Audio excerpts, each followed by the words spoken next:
වාසනාවන්ත දවසක් වේවා. ඔයාලා හැමෝම ආදරෙන් පිළිගන්නවා නිරායස YouTube channel එකට. අද මම ඔයාලට කියලා දෙන්න හදන්නේ බඩවැල් නිරෝගීකරණ, මලබදය දුරු කරන, ඒ වගේම අවශ්‍ය රෝගීන්ට ඉතාම ගුණදායක මැල්ලුමක් හදාගන්න විදිහ. මේ තියෙන්නේ වැල් කොහිල දලු. වැල් කොහිල කියන්නේ ඉබේම වැවෙන දෙයක්. ඉතින් ඔයාලට ගෙදර හදාගන්නත් පුළුවන්. ගොඩක් වෙලාවට වැටවල් වල ගල් පොත්තක් උඩ වගේ ඔයාලට මේවා දකින්න පුළුවන්. ඉතින් මේ තියෙන්නේ අපේ ගෙදර වැටේ තියෙන වැල් කොහිල. මම මේකෙන් දලු කීපයක් කඩා ගන්නවා. කොලේ හරියටම දැනගෙන මේ මැල්ලුම හදනවා නම් හදලා කන්න. මේවා අපෙන් ඈත් වෙලා යන ගොඩක් අය ඇහැටවත් දැකලා නැති ඉතාම වටිනා ඖෂධ වර්ග. ඉතින් අනිවාර්යයෙන්ම ගෙදර වත්තේ මේ වගේ දේවල් තියාගන්න. ලංකාවේ ගොඩක් අය ආර්ශසෝ මලබද්දේ කියන රෝගයට බෙහෙත් ගන්න ලැජ්ජ වෙනවා. ඉතින් එහෙම අයට මේක හදලා කන්නත් පුළුවන්. ඒ වගේම ඔයාලා මේ වගේ දේවල් වලට බෙහෙත් ගන්න ලැජ්ජ වෙන්න එපා. අනිවාර්යයෙන්ම ડોක්ටර් කෙනෙක් හම්බ වෙලා ඔයාලට තියෙන ලෙඩ ගැන කියලා අනිවාර්යයෙන්ම බෙහෙත් ගන්නත් ඕනේ. මේකෙන් දැල්ල හරියට වෙන්න කොළ 5-6ක් කඩාගත්තාම හොඳටම ඇති. ගොඩක් ගන්න එපා. ඉතින් මේ බලන්න මම කඩාගත්තු කොළ ටික මම හොඳට සෝදලා අරගෙන තියෙනවා. ඒ වගේම කොළේ කඩාගත්තු තැනින් මම ටිකක් කපලා අයින් කරගන්නවා. ඊට පස්සේ මේක හීනියට ලියා ගන්න ඕනේ. චූටි සෙවල ගතියක් වගේ එකක් එනවා. ඒ නිසා ඔයාලා කොළවල වතුර ටික ඔක්කොම ටිකක් ගස්සලා එහෙම අරගන්න.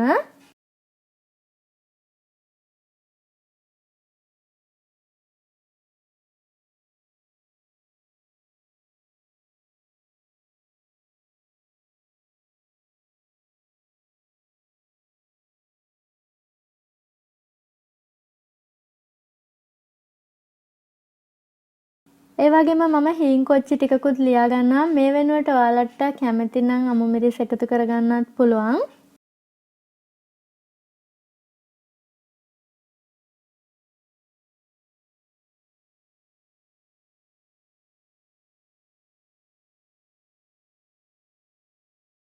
ඊළඟට මම මේකට පොල් ටිකක් එකතු කරගන්නවා. මම ටිකක් වැඩිපුර පොල් එකතු කරගත්තා. ඔයාලට පුළුවන් මීටත් වඩා අඩුවෙන් පොල් ටිකක් එකතු කරගන්න.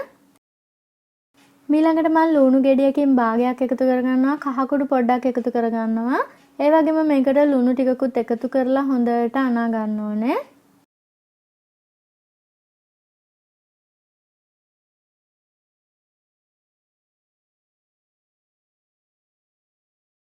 වැල් කොහිල දලු උයන් නැතුව කන්න හොඳ නැහැ කියලා සඳහන් වෙනවා. ඒ නිසා හොඳට මැල්ලුම මලවලා ඔයාලට පුළුවන් ආහාරයට ගන්න. ඒ නිසා තමයි පොළුයි කොලයි ඔක්කොම එකට මම අද ඇනුවේ. ඊට පස්සේ මම මේ ඇතිලිය රත් වෙන්න තියලා තියෙන්නේ. ඒකට මම මේ මිශ්‍රණය දාගන්නවා. ඊට පස්සේ හැඳිමිටකින් කූරු ගගා විනාඩි 2-3ක්ම මේක ලිපේ තියාගන්නවා. මැල්ලුම හොඳට මලව ගන්නවා.